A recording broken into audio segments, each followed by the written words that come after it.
Guys, tingin nyo, ang ganda ng mga punong kahoy. Ang ganda ng bulaklak, kulay dilaw. Ayan. Paikot sa isang bahay din. Sarap magtanim niyan. Pero bago ang lahat, punta muna kami sa labas. At meron kaming bibilhin na aming gagamitin sa aming accommodation. So ayan, patuloy lang ang takbo ng aming sasakyan. At malapit na kaming ihatid ni Abang. Malapit na sa store. Nagme-minor na siya. Ayan, bababa na kami. At naiwan yung isa kasi sobrang laki niyan. Ang bagal kumilos eh.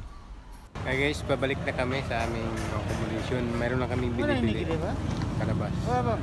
Dumating na ang aming grab. So naghanap kami, nasa tabi na pala namin. Nasa gilid lang. So nandun na kami sa loob. Pabalik na ng accommodation ng kasama ko. At meron kaming binili.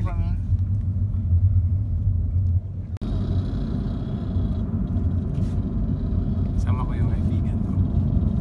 Meron kaming binili sa labas.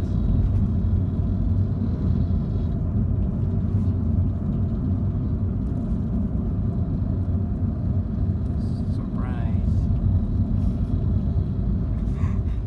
Pabalik na. Ayan na nga guys ang ating bangos para ihaw natin yan.